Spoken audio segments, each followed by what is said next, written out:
Hi friends, நான் உங்களுடைய ஸ்ரீ பேசுகிறேன். இன்றைக்கி 1.5 கிலோ சிக்கன் தான் நல்லா க்ளீன் பண்ணி மஞ்சள் உப்புலாம் போட்டு வச்சுருக்கோம். காஞ்ச மிளகாய் ஒரு 15 கிள்ளி வச்சுருக்கேன். பூண்டு, முழு பூண்டு உரலில் தட்டி வச்சது வச்சுருக்கோம். வெங்காயம் 15 கட் பண்ணி வச்சுருக்கோம். வாங்க உப்பு கறி எப்படி செய்யலான்னு பார்க்கலாம். வெங்காயம் தான் இதுக்கு நல்ல நிறைய தேவைப்படும். அதுக்காக நான் இந்த அளவு எடுத்திருக்கேன். ஒரு கடாயில் 2 குழம்பு கரண்டி அளவுக்கு எண்ணெய் ஊற்றிக்கோங்க.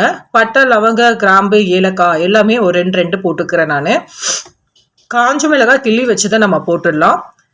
கொஞ்சம் லைட்டாக செவந்ததுக்கப்புறம் பூண்டு உரலில் தட்டினதை நம்ம போட்டுடலாம். பூண்டு உரலில் தட்டினீங்கன்னா நல்ல ஒரு வாசனையாக இருக்கும். அதனால் நம்ம சேர்க்குறோம். இந்த மாதிரி நீங்கள் பெரட்டி விட்டுக்கோங்க. இப்போ வெங்காயம் கட் பண்ணதை நம்ம எடுத்து போட்டுடலாம். நான் எல்லா வெங்காயமும் போட்டுடுறேன். வெங்காயம் நான் ஒரு 15 எடுத்துருந்தேன். உங்களுக்கு அளவு கம்மியாக வேணும்னா கொஞ்சம் குறைச்சிக்கலாம். இல்லை அதை விட எக்ஸ்ட்ரா வேணும் அப்படின்னா நீங்கள் அதிகமாக எடுத்துக்கோங்க. நல்லா இந்த மாதிரி கிளறி விட்டுக்கோங்க. சால்ட்டு போட்டுக்கோங்க ஒரு 1/2 ஸ்பூனு. ஏன்னா அப்போ தான் சீக்கிரமாக வெங்காயம் எல்லாம் குக் ஆகும். நான் அடிப்பிடிக்கூடாதுன்றதுக்காக நான் இந்த மாதிரி கிளறி விட்டுட்ருக்கோம். அம்மா தான் இந்த டிஷ்ஷு செய்கிறாங்க.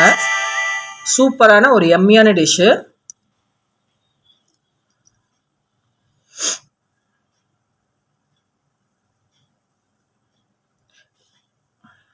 இப்போ இஞ்சி பூண்டு பேஸ்ட்டு ஒரு 2 ஸ்பூன் போட்டுக்கலாம். இதையுமே நீங்கள் நல்லா மிக்ஸ் பண்ணிக்கோங்க.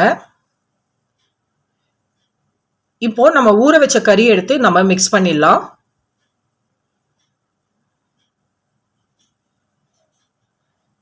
இப்போ எல்லாத்தையும் போட்டு நல்லா மிக்ஸ் பண்ணிக்கலாம்.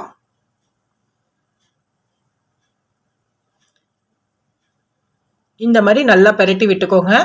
அந்த வெங்காயம் அதோட எம்மி எல்லாமே எல்லா மசாலாவும் ஒன்றா சேர்ற அளவுக்கு நல்லா பெரட்டி விட்டுக்கோங்க. மூடி போட்டு குக் பண்ணிக்கலாம். பாருங்க, நல்லா மூடி போட்டு குக் பண்ணதுக்கப்புறம் இந்த மாதிரி வந்துடும் உங்களுக்கு. சிக்கன்லாம் நல்லா மசாலாவோட சேர்ந்து நல்ல ஒரு எம்மியான ஒரு உப்பு கறி இன்னும் ஒரு கொஞ்ச நேரத்தில் ரெடி ஆகிடும். இந்த மாதிரி எல்லாமே சிக்கன் எல்லாமே சைடில் வச்சு நடுவில் அந்த கிரேவி மட்டும் நல்லா குக் ஆகும். அதுக்காக அந்த மாதிரி பண்ணுறோம்.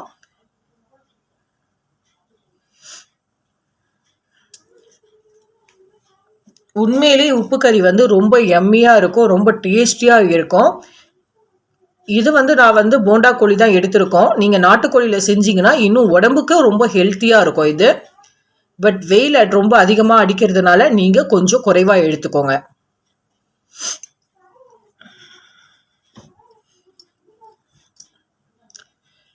மிளகு பொடி நான் ஒரு 2 ஸ்பூனு எடுத்து நானே இந்த மாதிரி தூவி விட்டுக்கிறேன். ஏன்னா உப்பு கறிக்கு மிளகு, வெங்காயம், இது பூண்டு, உரலில் இடித்து வச்ச பூண்டு இதெல்லாம் தான் இந்த டிஷ்ஷுக்கே ஒரு சுவை சேர்க்கக்கூடிய ஒரு பொருளாக இருக்கும். இந்த மாதிரி நல்லா மிக்ஸ் பண்ணிக்கோங்க. மிளகு போட்டதுக்கப்புறம் ரொம்ப நேரம் நீங்கள் குக் பண்ணக்கூடாது. ஏன்னா மிளகு உங்களுக்கு கசப்பு தன்மையை கொடுத்துரும். இந்த மாதிரி நல்ல ட்ரை ஸ்டேஜ் ஆனதுக்கப்புறம் நீங்கள் இறக்கி கொத்தமல்லி தலை போட்டு நீங்கள் வீட்டில் இருக்கவங்களுக்கு சர்வ் பண்ணிக்கலாம். உண்மையிலே ரொம்ப ரொம்ப எம்மியான ஒரு டிஷ் இது. நான்வெஜ் லவர்ஸ்க்கு இது ரொம்பவே ஏற்ற உணவு, ஏற்ற ஒரு சைட் டிஷ் இது. நாங்கள் ரொம்பவே என்ஜாய் பண்ணி நாங்கள் சாப்பிட்டோம். இந்த ரெசிபியை மறக்காமல் நீங்கள் ட்ரை பண்ணுங்கள். இந்த ரெசிபி உங்களுக்கு பிடிச்சிருந்ததுன்னா மறக்காமல் நீங்கள் வீட்டில் செஞ்சு பார்த்துட்டு எனக்கு கமெண்ட் பண்ணுங்கள், ஷேர் பண்ணுங்கள். நம்ம சேனலை மறக்காமல் சப்ஸ்கிரைப் பண்ணிவிடுங்க. நம்ம வேறொரு வீடியோவில் சந்திக்கலாம். பாய். ஷேர் பண்ணுங்கள், கமெண்ட் பண்ணுங்கள். நம்ம சேனல்ல மறக்காம சப்ஸ்கிரைப் பண்ணுங்க. பாய். See you.